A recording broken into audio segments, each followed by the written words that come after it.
आज हम करते हैं review exercise of chapter number 7 first year maths part 1 the general term of the binomial expansion a plus x whole power n is dash where n belongs to set of natural numbers। तो जनाब ये सवाल करने के लिए सबसे पहले हमें ये जानना होगा कि जनरल टर्म फार्मूला क्या होता है बाइनोमियल एक्सपेंशन के अंदर। तो मैं फार्मूला लिख देता हूँ। For a plus b whole power n where n belongs to set of natural numbers, the general term formula is tr plus 1 is equal to n combination r a power n minus r into b power r। ये हमारे पास general term formula है binomial expansion के लिए। अब आप सवाल पे आ जाएं। अब सवाल में आप देखें आपके पास जो एक्सप्रेशन है वो है a plus X power n। अब इसको अगर आप कंपेयर करें तो a की जगह तो a आ रहा है, n की जगह n सेम टू सेम, मगर b की जगह x आ गया। तो इसमें और इसमें सिर्फ चेंज क्या है कि जहाँ पर b है वहाँ पर x आ गया। हम लिख देते हैं here b is equal to x। तो अब इस फार्मूले में जहाँ पर भी b है वहाँ आप x लगा दें, आपका आंसर आ जाएगा। तो ये n कॉम्बिनेशन r सेम रहेगा, ये भी सेम रहेगा, सिर्फ b की जगह x लगा दें। तो हमें आंसर क्या मिलेगा? tr plus 1 is n combination r a power n minus r x power r। अब ये ऑप्शन हमारे पास कहाँ पर है? This is option B.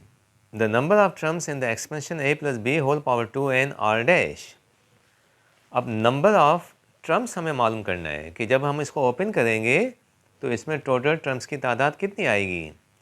तो बाइनोमियल एक्सपेंशन के अंदर टर्म्स की तादाद मालूम करने के लिए हमारे पास एक रूल होता है, एक फार्मूला होता है, और वो कौन सा होता है वो हम लिख देते हैं पहले। For a plus B whole power p where p is a natural number, number of terms is equal to p plus 1। अब ये रूल क्या कहता है कि आपके पास एक्सप्रेशन अगर a plus B power p है, मतलब पावर आपके पास p है, वो नेचुरल नंबर है। तो जब पावर नेचुरल नंबर हो तो नंबर ऑफ टर्म्स जो है वो हमारे पास इक्वल आती है p प्लस 1, यानी कि पावर में प्लस 1 कर दें तो आपको टर्म्स की तादाद मिल जाएगी। तो अब यहाँ पर हमारे पास जो सवाल में है वो पावर है 2n। तो इसका मतलब है कि यहाँ पर p जो है वो 2n के बराबर है।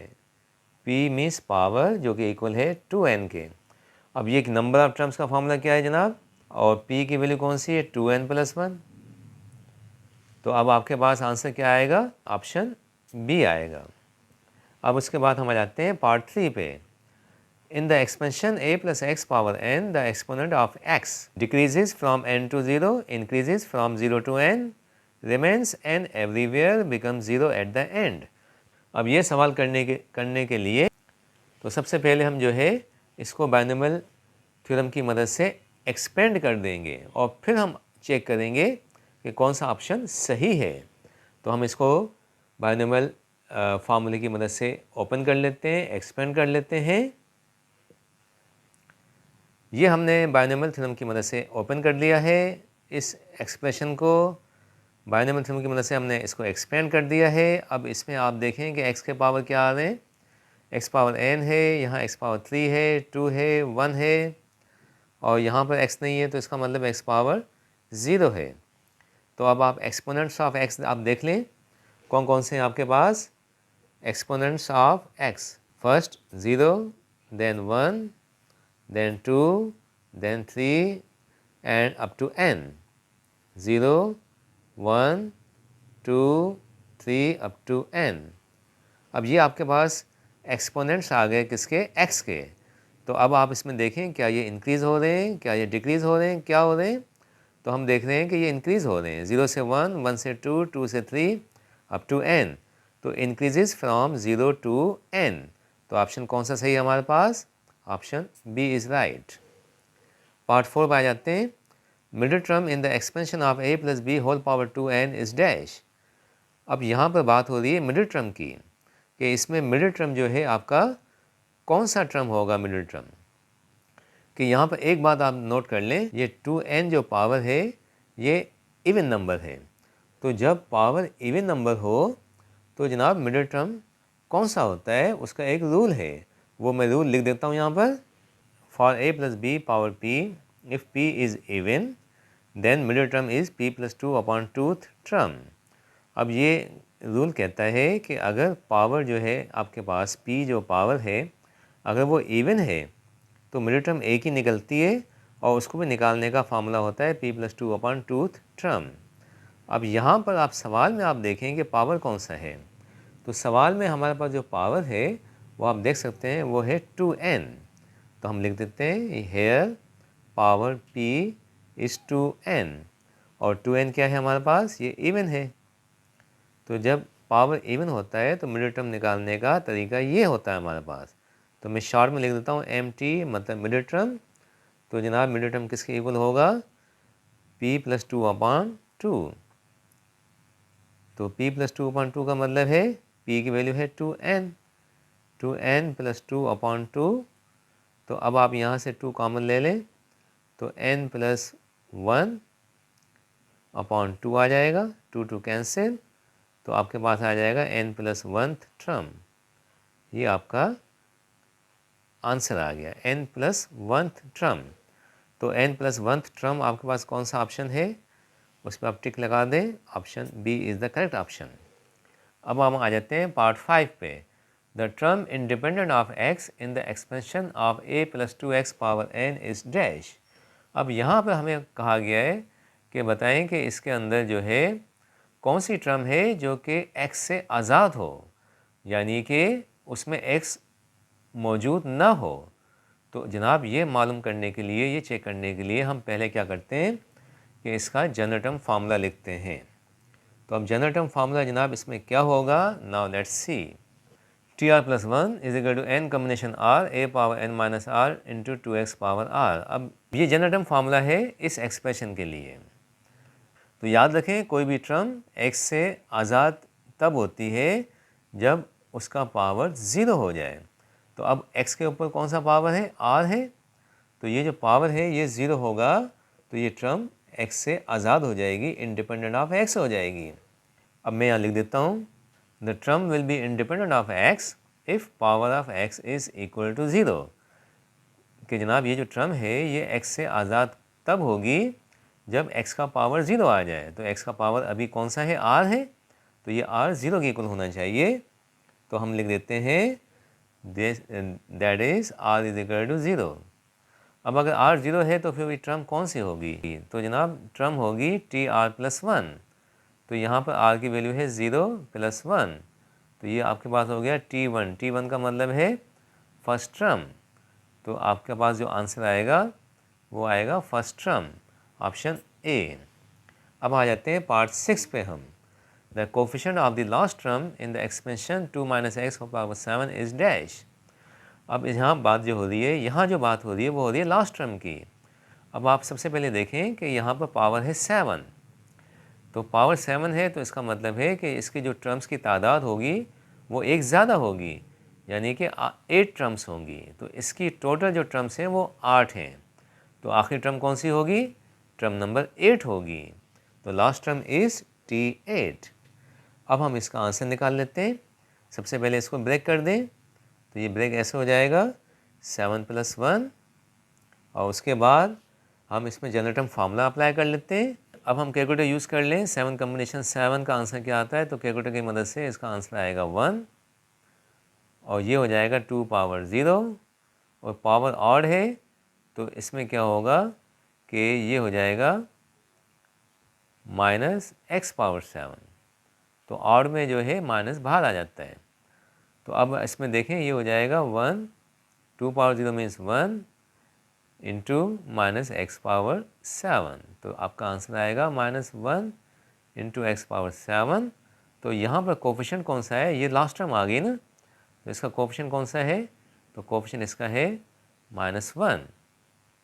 तो आपका आंसर कौन सा हो जाएगा, -1। तो -1 कहाँ पर है, वो ऑप्शन हमारे पास कौन सा है जनाब, बी ऑप्शन। अब आ जाते हैं पार्ट 7 पे। In the expansion a plus 1/2 whole power 7 the number of middle terms is dash.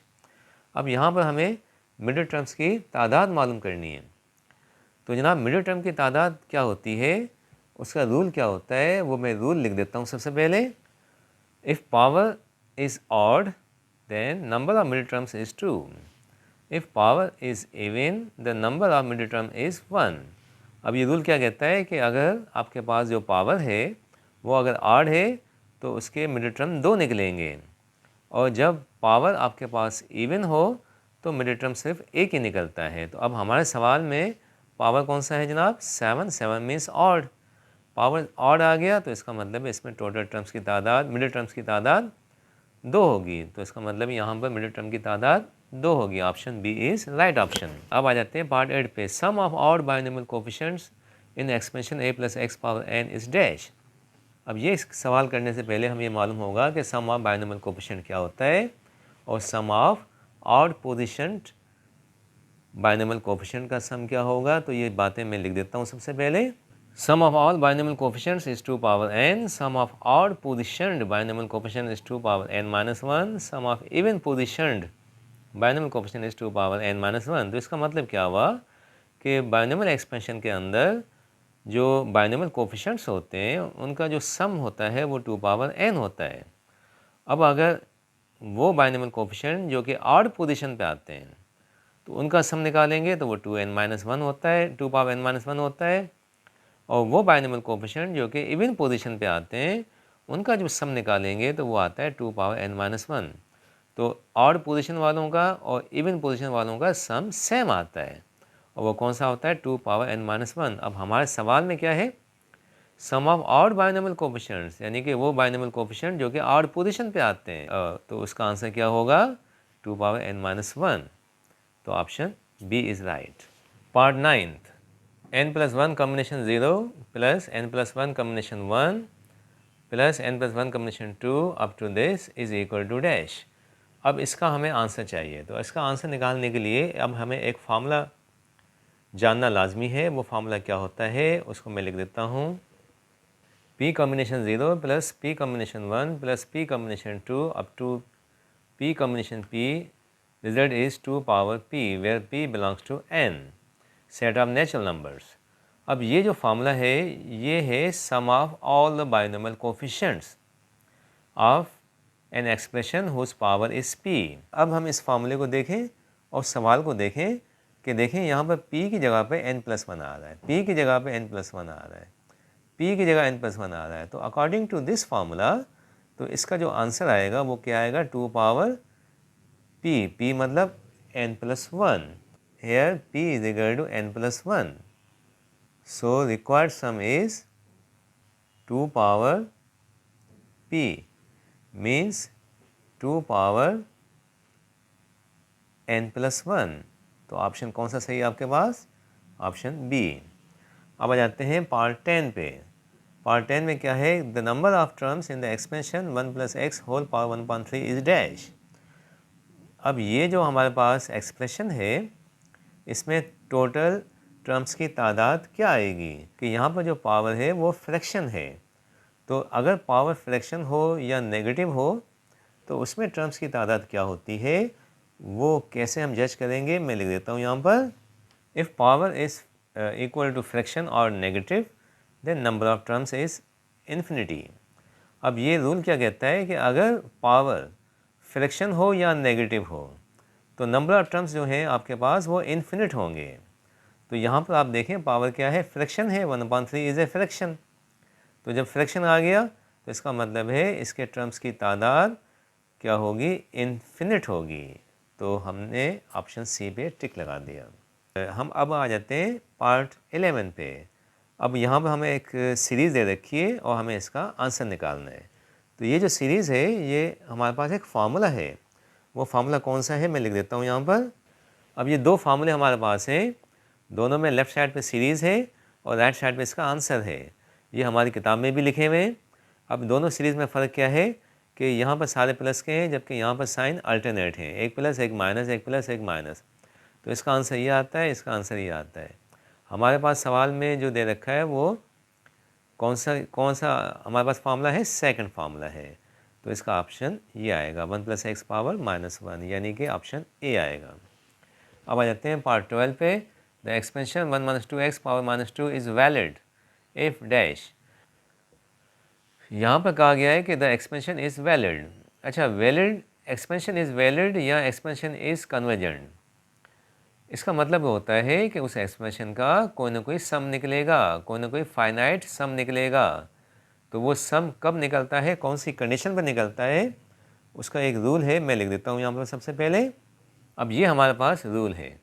तो अब अगर आप सवाल में आप देखें कि आपके पास n की जगह पे -2 है, ठीक है, और y की जगह पे -2x है, तो मेन जो चीज़ है वो y है, क्योंकि कंडीशन जो कहती है ना, वो कहती है कि कोई भी एक्सपेंशन वैलिड होगी कब, जब इसका जो सेकंड टर्म है वो लेस देन 1 हो। तो सेकंड टर्म हमारे पास कौन सा है, -2x, तो हम लिख देते हैं here y is equal to -2x। Given expression will be valid if mod of y is less than 1।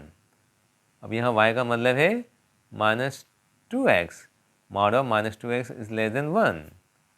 अब इसको ब्रेक कर दें, mod of -2 into mod of x is less than 1। अब mod of -2 जो है, मॉडुलस ऑफ -2 जो है वो क्या होता है आपके पास, 2 होता है। तो आप इसको ऐसे लिख देंगे 2 into mod of x is less than 1। तो यहाँ पर mod of x क्या हो जाएगा, लेस देन 2, जाके वहाँ डिवाइड करेगा 1/2। तो ये कौन सा ऑप्शन हमारे पास आ रहा है, बी ऑप्शन आ रहा है। अब आ जाते हैं पार्ट 13 पे। The middle term in the expansion of a plus B power n is n/2 plus 1th term. अब देखिए यहाँ पर कहा गया है कि middle term in the expansion this is n/2 plus 1th term, then n is equal to dash. अब सवाल का मकसद है कि इस एक्सपेंशन का जो मिडिल टर्म है वो ये है, तो बताओ n क्या होगा, ऑड होगा, इवन होगा, प्राइम होगा। अब अगर हम इस सवाल को गौर से देखें तो आप देखेंगे कि सिर्फ इसमें एक ही मिडिल टर्म की बात हो रही है। और हम जानते हैं कि मिडिल टर्म एक ही कब आता है, जब पावर इवन हो। तो इसका ऑप्शन तो आपके पास बी आएगा, इवन नंबर आएगा, क्योंकि एक ही मिडिल टर्म सिर्फ और सिर्फ तब होता है जब पावर इवन हो। फर्दर मैं इसका रूल लिख देता हूँ यहाँ पर, if power n is even then middle term is n+2/2th term. अगर पावर इवन होता है तो मिडिल टर्म का निकालने का फार्मूला ये होता है n+2/2th टर्म। अब अगर इसको आप मज़ीद सिंप्लीफाई कर लें, n/2 अलग कर दें, 2/2 अलग कर दें, 2 कैंसिल हो जाएगा, तो आपको देखें ये सेम टू सेम आंसर आ रहा है। तो वो मैं पहले ही बता चुका हूँ कि एक मिडिल टर्म सिर्फ तब आता है जब पावर इवन हो। तो यहाँ पर मैंने ये रूल भी मेंशन कर दिया है, उस रूल के हिसाब से भी ये सेम टू सेम आ रहा है। पार्ट 14 इसमें है कि इस एक्सप्रेशन के अंदर सम ऑफ बाइनोमियल कोफिशिएंट क्या होगा। तो सम ऑफ बाइनोमियल कोफिशिएंट का एक फार्मूला होता है, और वो फार्मूला कौन सा है मैं लिख देता हूँ यहाँ पर, sum of all binomial coefficients is equal to 2 power n। अब यहाँ पर n क्या है हमारे पास, 8, here n is equal to 8, then required sum is equal to 2 power n means 2 power 8, और 2 power 8 हम जानते हैं कितना होता है, 256, ऑप्शन सी।